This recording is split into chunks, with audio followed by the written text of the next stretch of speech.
Hello student, कैसे हैं आप लोग। स्वागत है एक बार फिर से हमारे यूट्यूब चैनल पे। जैसा कि आप लोगों को पता है कि हमारे चैनल के द्वारा मैथ का क्लास स्टार्ट किया गया था 10th क्लास का। हम लोगों ने अलजेब्रा स्टार्ट किया था और कुछ एक्सरसाइज हो चुके हैं उसमें, जैसे चैप्टर 2 हो चुका है, बहुपद खत्म हो चुका है। हम लोग देख रहे हैं दो चार वाले रखे समीकरण, ठीक है। अभी हम लोग दो चार वाले रखे समीकरण 3.3 एक्सरसाइज देखा था, जिसमें कुछ क्वेश्चन बच गए थे, कुछ क्वेश्चन सोल्व हुए थे। तो उससे आगे आगे हम लोग आज देखेंगे कौन से क्वेश्चन बचे थे जो हम लोग सोल्व कर लेते हैं। मैं एक बार फिर से बता दूं, जिन बच्चों को समझ में नहीं आया था पिछला क्लास, वो कृपया कमेंट करके बताइएगा या फिर मेरे व्हाट्सएप नंबर पे मैसेज कीजिएगा कि कौन सा क्वेश्चन समझ में ना आया हो, मैं उसका सॉल्यूशन कर दूंगा, ठीक है। चलिए हम लोग देखते हैं लास्ट क्वेश्चन। और एक बार और बता दूं, अगर ये वीडियो आपको अच्छा लगे तो लाइक जरूर कीजिएगा और कमेंट जरूर कीजिएगा, शेयर जरूर कीजिएगा, ठीक है। चलिए देखते हैं ऐसे कुछ क्वेश्चन क्या है।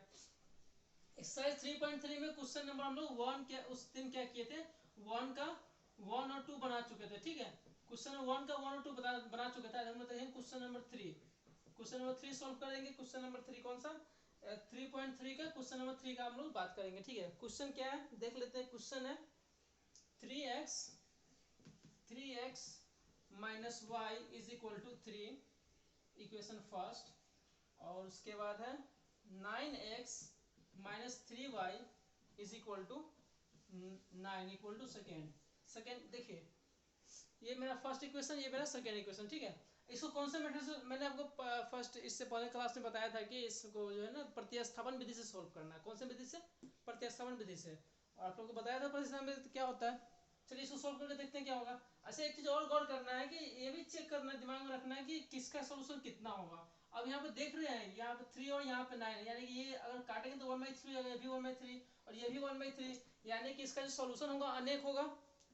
आपको बताया गया था कि अगर a1/a2 equal to b1/b2 equal to c1/c2 हो जाए, अगर ये कंडीशन आ जाए, ये कंडीशन आ जाए तो क्या होता है, अपरिमित रूप से अनेक हल होता है। उस समीकरण क्या अनेक हल होता है। तो यहाँ पे देखिए 3/9 है, 3/9 है, काटेंगे 1/3 होगा। उसके बाद -1/-3 है, ये भी 1/3 हो जाएगा। उसके बाद क्या है 3/9 है, ये भी हो जाएगा 1/3। कोई डाउट, तीनों इक्वल है। तो इसका सबसे पहले तो दिमाग में क्या आता है कि अनेक हल होगा, ठीक है। क्या होगा, अनेक हल होगा। इसका हम लोग सोल्यूशन करके भी देख लेते हैं, यानी कि इसका कोई फिक्स मान नहीं होगा, ठीक है, अनेक हल होगा। चलिए देखते हैं कैसे हम लोग प्रतिस्थापन विधि से कैसे सोल्व करते हैं। उसको हम लोग ले लेते हैं, लेंगे समीकरण एक से। देखिए क्या, 3x minus y is equal to 3, या फिर माइनस वाई इक्वल टू क्या हो जाएगा 3 माइनस 3x, माइनस उधर जाएगा तो क्या y इक्वल टू क्या हो जाएगा मेरा 3x माइनस 3। ये मेरा इक्वेशन सेकेंड। अब ध्यान दीजिए, इक्वेशन थर्ड रहेगा ये। अब देखिए ध्यान दीजिएगा क्या किए, समीकरण एक से लिए, समीकरण एक से लिए क्या होगा 3x minus y equal to 3। कोई दिक्कत, प्रतिस्थापन में क्या करते हैं, किसी एक को एक साइड रख के किसी दूसरे को उस साइड भेज देते हैं। तो माइनस वाई यहाँ पे आ गया। अब ये 3 प्लस में था और ये 3 आगे माइनस में होगा। अब देखिए ये जो माइनस था, ये जो माइनस था इसको हम लोग ट्रांसफर कर दिए, ये माइनस था उसको हम लोग क्या किया, माइनस से मल्टीप्लाई कर दें तो प्लस में जाएगा। ये हो गया प्लस में, ये माइनस में प्लस में हो गया, ये प्लस में था माइनस हो गया। इसमें आप लोग समझ में आ ही गया वो कैसे हुआ ये। अब देखिए यहाँ तक हो गया, कोई दिक्कत यहाँ तक। अब क्या है, इसको अगर हम इसमें पुट करेंगे या फिर इस समीकरण को इसमें, किसी समीकरण दो में पुट करते हैं ना, पुट करने में आपका क्या आएगा ना, ये इसका कोई सोल्यूशन नहीं निकलेगा। जैसे इसका जो है ना सब के सब कट जाएंगे, तो इसका कोई क्या होता है, इसका अनेक हल होगा। देखिए हम लोग करके देख लेते हैं। एक्स का मान वाई का मान कितना 9x माइनस कितना आया वाई का मान 3 into 3x minus 3 equal to 9, यही आया ना। अब देखिए 9x minus 9x plus 9 equal to 9। अब देखिए ये से कट गया, यहाँ पे किसी का मान तो ये भी इससे कट जाएगा, किसी का मान तो निकला नहीं ना, फिक्स नहीं निकला, यानी कि कह सकते हैं कोई भी मान हो सकता है। इसका अनेक हल होगा, क्या होगा, अनेक हल होगा। आप उसको क्या कहिए, यहीं तक छोड़ दीजिएगा, यहाँ तक आने के बाद वहां पर लिख दीजिएगा कि इसका अनेक हल होगा, वो आपका आंसर हो जाएगा। समझ में आया, फिर से मैं आपको समझाता हूँ। सबसे पहले क्वेश्चन को क्या करना था, इस चैप्टर का जो 3.3 था इसमें क्या करना था, इसको प्रतिस्थापन विधि से सोल्व करना था। किस विधि से, प्रतिस्थापन विधि से। और मैंने आप लोगों को प्रतिस्थापन विधि पहले बचा चुका, जो मैंने थ्योरी बताया था आपको फर्स्ट क्लास, जो दो चार रैखिक समीकरण जो फर्स्ट क्लास था उसमें मैंने आप लोगों को थ्योरी बताया था। जो बच्चे को नहीं पता है वो जाके मेरा पहला वीडियो देखें, दो चार रैखिक समीकरण का फर्स्ट वीडियो जाकर देखें, उसमें आपको पता चल जाएगा कि कैसे किसको सोल्व करते हैं, कितने विधि से सोल्व करते हैं, सारे कुछ मैंने उसमें बता रखा, ठीक है। आपको अच्छा लगे तो लाइक कीजिएगा, शेयर कमेंट कीजिएगा, ठीक है।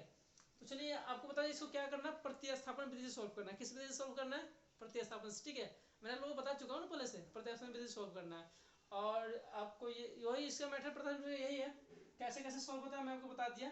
चलिए अब देखते हैं क्वेश्चन में आगे देखते बढ़ते हैं। 1 का ये 3 था, 1 का आप लोग वीडियो को रोक करके नोट कर लीजिएगा, ठीक है। चलिए अगला क्वेश्चन की तरफ बढ़ते हैं। अब 1 का 4 देखते हैं, कितना नंबर 1 का 4 क्या कह रहा है क्वेश्चन। क्वेश्चन है आपका इसमें पॉइंट वाला क्वेश्चन, डरना नहीं है, पॉइंट वाले क्वेश्चन से एकदम नहीं डरना, बहुत आसान होता है, एकदम इजी वे से मैं आपको समझा दूंगा। ऐसा मेथड समझाऊंगा कि कभी आप भूलिएगा नहीं। पॉइंट वाला हो बट्टा हो कैसा भी हो कोई दिक्कत नहीं है, आराम से इसको आप सोल्व कर सकते हैं, ठीक है। कोई प्रॉब्लम नहीं, तो चाहे पॉइंट में या कैसे भी हो। 3y इक्वल टू 1.3 इक्वेशन मेरा दे हो गया, ये फर्स्ट। सेकेंड क्या है मेरा, अच्छा अभी इसको फर्स्ट इक्वेशन नहीं मानते, इसका प्रोसेस कर लेते हैं। अब ध्यान दीजिए ध्यान दीजिए, इसमें क्या होता है ना, अगर इक्वल टू के बाद भी पॉइंट लगा हो, और इक्वल टू के बाद जो मेरा इक्वेशन के जो मेरा कुछ दिया हुआ, जो भी संख्या दिया हुआ उसमें भी अगर पॉइंट लगा हो, और इस साइड में भी पॉइंट लगा हो, कैसा पॉइंट, पॉइंट के बाद अगर एक डिजिट दोनों साइड में हो, अगर पॉइंट के बाद एक डिजिट दोनों साइड में हो, जैसे देख रहे हैं यहाँ पे पॉइंट के बाद एक सिर्फ 2 है, पॉइंट का सिर्फ 3 है, पॉइंट का 3 है, यानी कि पॉइंट के बाद एक ही डिजिट है, यहाँ पे 30 नहीं है ना, यहाँ पे 40 नहीं है ना, क्या यहाँ पे 3 के बाद 2 नहीं है, 4 नहीं, कुछ नहीं है ना, पॉइंट के बाद सिर्फ 3 है, यानी कि पॉइंट पर जो एक ही अंक है, पॉइंट के बाद क्या है, एक ही अंक है। यहाँ भी पॉइंट के बाद एक अंक है, पॉइंट के बाद एक अंक है, तो उसमें क्या करेंगे, सारा पॉइंट आपस में क्या हो जाएगा, कट जाएगा, सारा पॉइंट क्या होगा, आपस में कट जाएगा, ठीक है। यह आसान तरीका है। मैं आपको फिर से बता दूं कि आप लोग कहीं जाने की जरूरत नहीं है, आप प्रतिदिन मेरा वीडियो जरूर देखिएगा। और मैं 2 दिन से वीडियो अपलोड नहीं किया हूँ, इसलिए नहीं किया हूँ कि मेरी तबीयत हो गई थी खराब, ठीक है, मुझे फीवर हो गया था, इसलिए मैं 2 दिन से वीडियो अपलोड नहीं कर पाया हूँ। और अभी मैं ठीक हूँ, और मैं प्रतिदिन वीडियो अपलोड करूँगा, आप लोग जरूर देखिएगा। आप लोगों को मैं गारंटी देता हूँ, आप पूरा कोर्स कराया जाएगा मैथ का, ठीक है, मैथ का हर एक चैप्टर कराया जाएगा एकदम आसान तरीका में, जो आप लोग को समझ में आए सिंपल सा भाषा में। और मैं गारंटी लेता हूँ, जो बच्चा मेरा पूरा सिलेबस देख लिया, जो बच्चा मेरा पूरा सिलेबस देख लिया 10th क्लास का, उसका मैं गारंटी लेता हूँ कि 85+ मार्क्स आएंगे मैथ में, ठीक है। नहीं आया तो फिर आप मुझे बाद में बोलना, ठीक है, जो होगा सो कर देना मेरे साथ, ठीक है, लेकिन 85% मार्क्स आएंगे, मैं गारंटी देता हूँ। आप पूरा वीडियो अच्छे से जरूर देखिएगा, ठीक है। 10th क्लास सारा सिलेबस मैं आपको कंप्लीट करवा दूंगा 10th क्लास का, आप जरूर देखिएगा। चलिए आते हैं अब क्वेश्चन नंबर इस पे।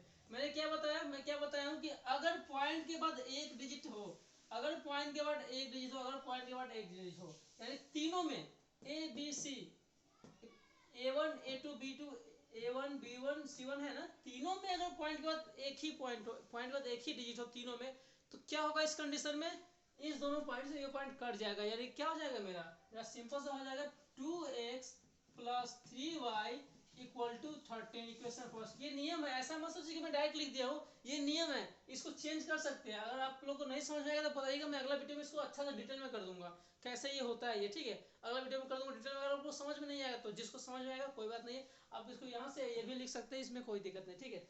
नेक्स्ट मेरा इक्वेशन क्या कह रहा है, मैं डायरेक्ट इक्वेशन लिख देता हूँ, उसमें भी क्या है 0.4x + 0.5y = 2.3। यहाँ भी देख रहे हैं क्या, यहाँ भी क्या है, यहाँ भी पॉइंट लगा हुआ, जीरो पॉइंट के बाद एक डिजिट, पॉइंट के बाद एक, तीनों में है। इसको भी क्या करेंगे, मिटाकर आप लोग उसके नीचे लिख लीजिए, मिटाइएगा नहीं, आप लोग उसके नीचे लिख लीजिएगा, मैं डायरेक्ट इक्वेशन लिख देता हूँ 4x + 5y = 23 इक्वेशन सेकंड। यहाँ तक किसी को दिक्कत समझने में, देखिए पॉइंट सारा कट जाएगा, क्योंकि सबके पॉइंट के बाद एक एक डिजिट सब में पॉइंट सारा कट जाएगा। उसके बाद नीचे वाला वही किए, पॉइंट सबको हटा दिए, बाकी सब सेम है। अब क्या नियम है इसका सोल्व करने का, क्या नियम है, देखिए यहाँ पे लिखेंगे समीकरण 1 से, समीकरण 1 से क्या मेरा 2x + 3y = 13। उसके बाद क्या करेंगे 2x = 13 - 3y, यहाँ पे लिखेंगे x = 13 - 3y/2 इक्वेशन थर्ड। यहाँ तक किसी को दिक्कत, किसी बच्चे को यहाँ से कोई दिक्कत अगर हो तो पूछ लीजिएगा, कृपया करके कमेंट करिए। आप लोग वीडियो देखते हो ना, कमेंट करते हो ना लाइक करते हो, आप लोग को अच्छा नहीं लगता है क्या?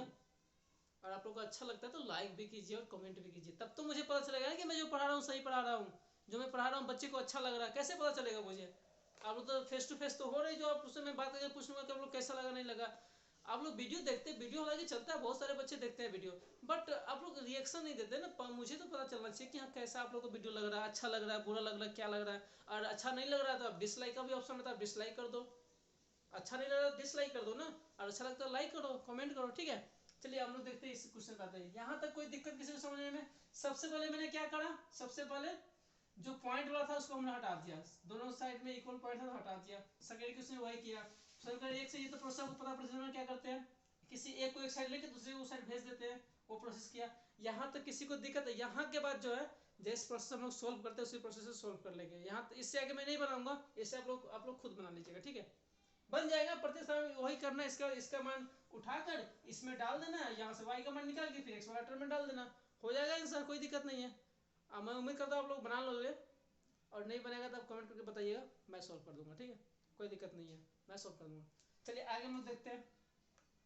मैं सारा क्वेश्चन सारा का क्या करता हूँ ना, इक्वेशन बनाकर दे देता हूँ, आप लोग खुद से सोल्यूशन कर लीजिएगा, ठीक है। चलिए नेक्स्ट क्या है क्वेश्चन, क्वेश्चन नंबर 1 का 5। ये शायद रूट वाला क्वेश्चन है, बहुत सारे बच्चे रूट भी देख के डर जाते हैं। अरे बहुत सारे ऐसे बच्चे हैं जो कमजोर बच्चे हैं ना, उनको शर्माने की कोई जरूरत नहीं है। जिसको अलजेब्रा का जोड़ घटाव भी नहीं आता ना, वो बच्चे कृपया करके मुझे बताएं, मैं फिर से वीडियो अपलोड कर दूंगा और जोड़ घटाव से स्टार्ट करूंगा। और बहुत सारे इसमें अगला का जो क्वेश्चन है ना, रूट वाला क्वेश्चन है। अब कितने बच्चे ऐसे होंगे इसमें जो रूट देखते ही डर जाते होंगे, अरे बहुत बड़ा पहाड़ आ गया, बहुत बड़ा शेर आ गया। अरे कुछ नहीं है, रूट कुछ नहीं होता है, बहुत सिंपल होता है रूट। रूट से डरने की जरूरत नहीं है। कुछ बच्चे क्या होते हैं ना, जो क्वेश्चन बट्टा में दे रहे थे उसको देख के डर जाते हैं, लगता है कि पहाड़ सामने शेर आ गया, ऐसे रिएक्शन देते कुछ बच्चे, रूट देख के डर जाते हैं। अरे कुछ नहीं है, ये सब सिंपल सा है। देखिए मैं कैसे सोल्व कर, एकदम यूं ऐसे सोल्व करके दिखाऊंगा थोड़ी देर में। कुछ नहीं होता रूट वाला क्वेश्चन, देखिए कितना आसान है, बहुत आसान। आप लोग भी सोल्व करोगे कल से, इतना आसान तरीके से मैं बता दूंगा। क्या क्वेश्चन एक बार देखते हैं। क्वेश्चन है root under 2x plus root under 3y is equal to 0। Equation इसको फर्स्ट मान लेंगे, कोई दिक्कत यहाँ तक। उसके बाद कह रहा है root under 3x minus root under 8y is equal to 0। समीकरण 2। एक क्वेश्चन आप लोग मैच कर लीजिए, क्वेश्चन सही है या गलत है, ठीक है। क्वेश्चन आप लोग एक बार मैच कर लीजिएगा, गलत होगा तो मैं भी एक बार देख लेता हूँ फिर से। वैसे क्वेश्चन मेरे पास है नहीं, थोड़ा सा लिखा हुआ है रूट अंडर 2x सही है, जहाँ तक सही है क्वेश्चन, कोई दिक्कत नहीं है। आप लोग बताइएगा, कमेंट में बताइएगा क्वेश्चन गलत होगा, मुझे थोड़ा थोड़ा याद रहता है क्वेश्चन, इसलिए मैं लिख देता हूँ। आप लोग चेक कर लीजिएगा एक बार, सही है तो ठीक है, तो कमेंट में बताइए कैसे क्वेश्चन। चलिए अब तक इसमें क्या करना है, रूट वाला क्वेश्चन में कुछ नहीं, बहुत आसान होता है। रूट वाला क्वेश्चन से डरना नहीं है, आज के बाद मैं ऐसा बताऊंगा कभी डरोगे नहीं आप रूट वाला क्वेश्चन से। इसमें तो प्रतिस्थापन बेसिस सोल्व करना, इसमें ज़्यादा प्रोसेस करना नहीं है। और इसको अगर लुप्तीकरण से भी हम सोल्व करते हैं ना तो बहुत आसान तरीके से कर लेते हैं, बहुत इजी होता है भाई रूट वाला क्वेश्चन, कुछ नहीं इसमें, कुछ करना ही नहीं होता है, बहुत आसान होता है। चलिए देखते हैं कैसे सोल्व करना। आइए क्या करेंगे, सबसे पहले वही प्रोसेस, समीकरण एक से। क्या है मेरा समीकरण एक, root under 2x plus root under 3y is equal to 0। उसके बाद root under 2x equal to क्या हो जाएगा, क्या हो जाएगा उसके बाद, ये इधर प्लस में है तो उधर जाकर क्या हो जाएगा, माइनस रूट अंडर 3y।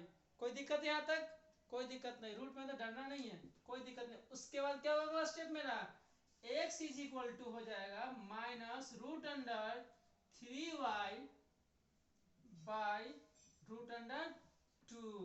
अब कितने बच्चे क्या करते हैं, रूट से रूट काट देते हैं, ऐसा नहीं होता है, ऐसा गलती मत कीजिएगा, रूट से रूट कभी नहीं कटेगा, ठीक है।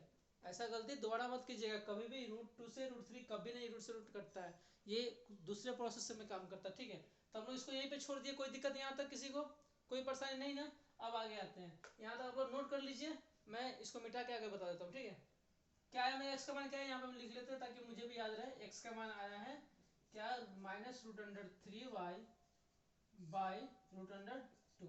चलिए हम अब इसका मान पुट करेंगे किसमें, कि इसमें, समीकरण 2 में। यहाँ तक ठीक है ना। देखिए क्या किए, कुछ नहीं किए, क्वेश्चन आप लोग एक बार मैच कर लीजिएगा, क्वेश्चन आप लोग एक बार मिला लीजिएगा क्या है क्वेश्चन का प्रोसेस, उसके बाद सॉल्व कीजिएगा। देखिए रूट अंडर 2x प्लस ये कर दिया, इसका इसको जो इधर ट्रांसफर कर दिया, इसको जो बटा में लिख दिया, यहाँ तक कोई दिक्कत, मैं मिटाता हूँ, आप लोग नोट कर लीजिए नोट कर। चलिए आगे देखते हैं, यहाँ पे लिखेंगे, क्या लिखेंगे, x का मान समीकरण 2 में रखने पर। अब ध्यान दीजिएगा, अगर हम समीकरण 1 लिए थे सबसे पहले, समीकरण 1 को सॉल्व किए थे तो तो उसके बाद क्या करेंगे, जो मेरा मान है वो समीकरण 2 में डालेंगे। अगर 1 में डालिएगा तो वो क्या हो जाएगा, गलत हो जाएगा। अगर 1 में डालिएगा तो क्या हो जाएगा, वो गलत हो जाएगा। इसलिए समीकरण 2 में डालेंगे, ठीक है। और 1 का हम लोग यूज किए तो क्या करेंगे, उसके बाद समीकरण 2 में डालेंगे, ठीक है। चलिए देखते हैं क्या आएगा। मेरा एक्स मान कितना है, root under 3 into minus root under 3 y by root under 2 minus root under 8y is equal to 0, equal to 0। अब क्या करेंगे, सब छोटा छोटा लिखना चाहिए था ना, कोई नहीं, चलिए आगे देख लेते हैं। अब इसमें देखिए क्या आ जाएगा मेरा, ये क्या हो जाएगा, रूट 3 से multiply minus 3y by root under 2 minus root under 8y is equal to 0। यहाँ तक किसी को कोई समस्या नहीं ना, चलिए इसके नीचे दिखाई दे रहा होगा यहाँ। चलिए देखिए यहाँ पे क्या होगा, ये कर दिए ना, उसके बाद क्या एलसीएम लेंगे। एलसीएम यहाँ क्या हो जाएगा, रूट अंडर 2 होगा, कोई दिक्कत यहाँ तक किसी को, एलसीएम रूट अंडर 2 हो गया। उसके बाद क्या करेंगे, यहाँ पे लिखेंगे माइनस 3y माइनस ये कितना हो जाएगा, 4 8 दूना 16, 16 का वर्गमूल कितना होता है 4, minus 4y is equal to 0। यहाँ तक किसी को कोई दिक्कत नहीं ना। उसके बाद देखिए माइनस माइनस कितना, 4 और 3 कितना 7, minus 7y is equal to 0। तो y इक्वल टू क्या हो जाएगा मेरा, 0 हो गया। y इक्वल टू कितना आया मेरा, 0। कैसे आया, कैसे आया, मैं फिर से समझा देता हूँ, कोई दिक्कत नहीं, मैं फिर से समझा देता हूँ। x का मान मेरा क्या है, ये है। अब इसको क्या करेंगे, समीकरण 2 में रखेंगे। किस में रखेंगे, समीकरण 2 में। याद रखिएगा हमेशा कि जिस इक्वेशन से हम लोग निकालते हैं मान, उसके अपोजिट इक्वेशन को उल्टा इक्वेशन डाल देते हैं। 1 से निकाले इसको 2 में डालेंगे। अब किसके x का रूट डालना है, तो root 3 into root 3 by root 2 डालेंगे। तो ये इससे मल्टीप्लाई करेंगे तो हो जाएगा 3 प्लस माइनस माइनस 3 हो जाएगा। उसके बाद क्या किया, बटा बटा जोड़ करते आप लोग को आता ही होगा, नहीं तो बताइए, मैं फिर से समझा दूंगा, ठीक है। ये किए, उसके बाद यहाँ से क्या y का मान निकल, ये इधर मल्टीप्लाई में जाकर डिवाइड होगा, तो 0 में किसी से डिवाइड किया 0 ही होगा। अब इस y का मान क्या करेंगे, y का मान क्या करेंगे, इसमें पुट कर देंगे। किसमें, इस y का मान इसमें पुट कर देंगे, ठीक है। मैं इसको मिटा देता हूँ, आप लोग नोट कर लीजिए, मैं इसको मिटा देता हूँ, ठीक है। चलिए y का मान कितना 0 आया, याद रखिएगा। अब यहाँ पे लिखेंगे, यहाँ पे लिखेंगे इसको, मान लीजिए इक्वेशन 3 था, ये मेरा इक्वेशन 3 था। चलिए यहाँ पे क्या लिखेंगे, समीकरण समीकरण 3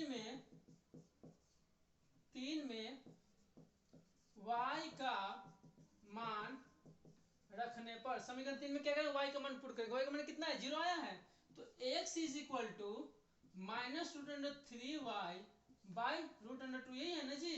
तो x इक्वल टू क्या हो जाएगा, minus root under 3 into 0 by root under 2 होगा। यानी कि x इक्वल टू भी 0 और y इक्वल टू भी 0। ये हो गया मेरा आंसर। किसी को कोई दिक्कत यहाँ तक, कोई दिक्कत नहीं ना।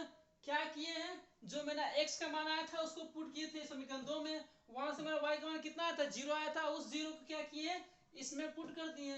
अब यहाँ देखिए 0 को यहाँ पे y वगैरह 0 डालेंगे, 0 में इससे मल्टीप्लाई तो 0 ही होगा ना जी। ये 0 होगा तो किसी चीज में 0 से डिवाइड, 0 में किसी चीज से डिवाइड करके क्या हो, 0 ही होगा। यानी कि x का भी 0, y का भी 0। आगे का समझ, जिस बच्चे को समझ नहीं आता कृपया करके कमेंट करके बताइएगा, मैं उसको फिर से समझा दूंगा, ठीक है। चलिए हम लोग आगे देखते हैं क्या है। नेक्स्ट क्वेश्चन, रूट में कोई दिक्कत नहीं हुआ ना, कितना आसान तरीके से मैं सोल्व कर दिया, कोई दिक्कत नहीं होता रूट में, आप लोग खामों का डर जाते हो। नेक्स्ट क्वेश्चन देखते हैं, क्वेश्चन नंबर 1 का 6। इसको भी मैं सोल्व करूंगा नहीं, इसको भी मैं सोल्व नहीं करूंगा, ठीक है। ये आप लोग का होमवर्क रहेगा। मैं इसको बस इक्वेशन तैयार करके दे देता हूँ। बट्टा वाला है, आप लोग देख के, बहुत बच्चे देख के डर जाते हैं, बट्टा रूट पॉइंट ये सब देख के डरना नहीं चाहिए, बहुत ईजी होता है, ठीक है। तो मैं उसको सिंपल इक्वेशन में तैयार कर देता हूँ, आप उसको सोल्व कर लेना, ठीक है। क्वेश्चन देखते हैं क्या है। क्वेश्चन है हमारा 3x by 2 minus 5y by 3 is equal to minus 2, equation first. अच्छा एक चीज और ध्यान दीजिएगा, यहाँ पे x हो या फिर यहाँ पे x हो, यहाँ पे y हो या फिर वहाँ यहाँ पे y, दोनों बात सेम होता है, ठीक है। उसमें कोई दिक्कत नहीं, कहीं भी ऊपर उसको ऊपर वाला टीजे में काउंटिंग किया जाता है, ठीक है। तो कोई दिक्कत, मैं यहाँ पे लिख देता हूँ।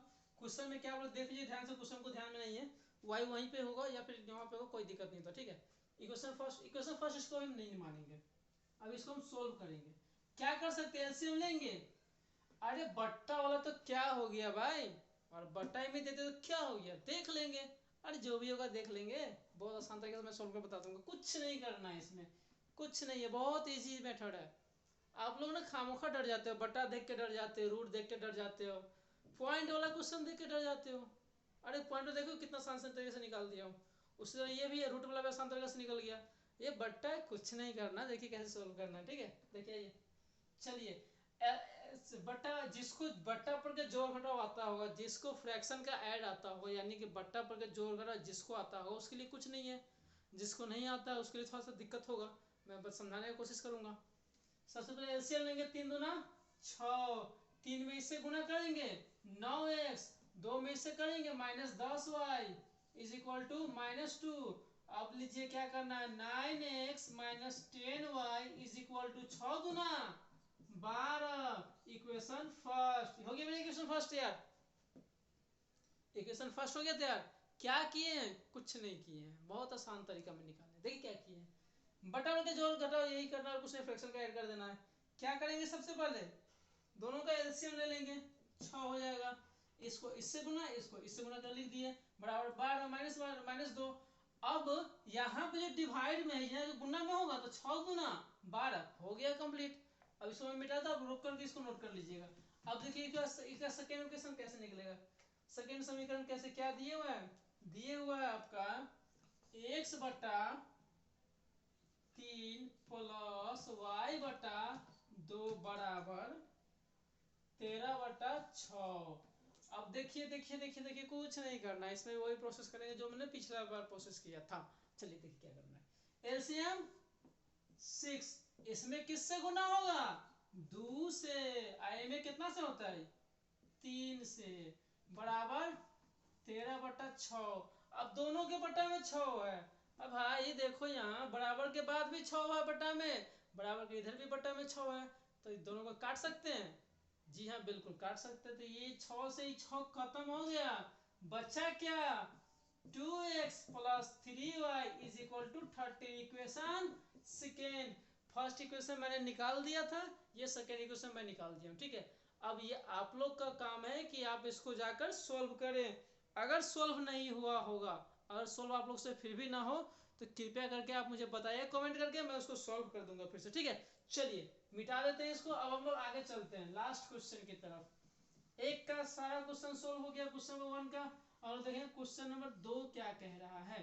क्वेश्चन नंबर 2 क्या कह रहा है, क्वेश्चन नंबर 2 कह रहा है, अरे बहुत आसान है भाई, दो इक्वेशन दे दिया है। क्या किया है, दो इक्वेशन दे दिया है, +3y बराबर 11। चलिए 2x, यहाँ नहीं 2x नहीं है, देखिए क्वेश्चन में फिर से कर देता हूँ। पता नहीं क्वेश्चन में मुझे डाउट लग रहा है, फिर भी मैं देख लेता हूँ। 2x - 4y equal to -24, equation first, equation second. और क्वेश्चन ये है तो ठीक है, अगर क्वेश्चन ये नहीं है तो आप कृपया करके क्वेश्चन आप मिला लीजिएगा, मैं आपको समझाता हूँ कैसे बनेगा। क्वेश्चन एक बार आप देख लीजिएगा ठीक से, ठीक है, मुझे डाउट लग रहा है इस क्वेश्चन में। और यही क्वेश्चन है तो कोई बात नहीं है। देखिए करना क्या है इसमें, उसके बाद एक और कुछ दे दिया, क्या दे दिया हुआ, y इक्वल टू दिए हुआ है, y इक्वल टू mx + 3, यही दिया हुआ है। क्या दिया हुआ है, y इक्वल टू mx + 3। बोल रहा है इसको सोल्व करके यहाँ से x और y का मान निकाल कर इसमें पुट करके m का मान निकालना। ठीक है, तो इसमें करना क्या है, ध्यान दीजिएगा। यहाँ से तो आप लोग x y का मान निकाल लीजिएगा, जो प्रोसेस हम बताया प्रतिस्थापन से। प्रतिस्थापन से इसको a1 लेके यहाँ से x का मान निकाल, इसमें पुट करके यहाँ से y का मान निकाल के कर सकते हैं।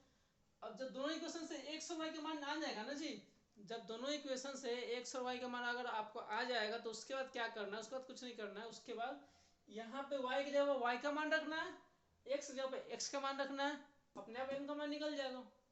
ठीक है, इसको आप खुद से सोल्व कर लीजिएगा। ठीक है, क्या करना है, x का मान आएगा, y का मान आएगा, उसको इसमें पुट कीजिएगा, x का मान यहाँ पे और y का मान यहाँ पे रख के m का मान निकाल लीजिए। ठीक है, इसको मिटा देते हैं, चलते हम लोग अगले क्वेश्चन की तरफ।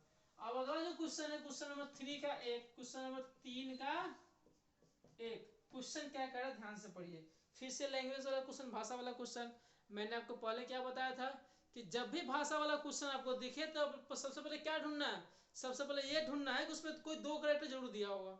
ठीक है, कोई दो कैरेक्टर होगा, दोनों कैरेक्टर में से तब दोनों कैरेक्टर ढूंढना है। दोनों कैरेक्टर, एक को x और एक को y मान लेना है। तो चलिए देखते हैं क्वेश्चन क्या है। क्वेश्चन कह रहा है दो संख्याओं का अंतर 26 है। अच्छा, ध्यान देने वाली बात यहाँ पे ये है, क्वेश्चन में कह रहा है दो संख्याओं का अंतर 26। क्वेश्चन ये नहीं कहा कि दो अंकों की संख्या, ये तो नहीं बोला है। क्वेश्चन सीधा बोला दो अंक, दो संख्याओं का अंतर बोल रहा है। अगर यहाँ पे रहता दो अंकों की संख्या का अंतर समथिंग जो भी हो, तो वहाँ पे हम लोग इकाई अंक को x मानते और दहाई अंक को y मानते, बट यहाँ पे डायरेक्ट सीधा संख्या बोल रहा है। और मान ले क्वेश्चन कहा होता है कि दो अंकों की संख्याओं का अंतर 26 है, ठीक है, तो वहां पे क्या मानते हैं, माना कि संख्या का इकाई अंक x और संख्या का दहाई अंक y। बट यहाँ पे क्या कह रहा है, क्वेश्चन कह रहा है दो संख्याओं का अंतर 26 है, सीधा संख्या दे डाला।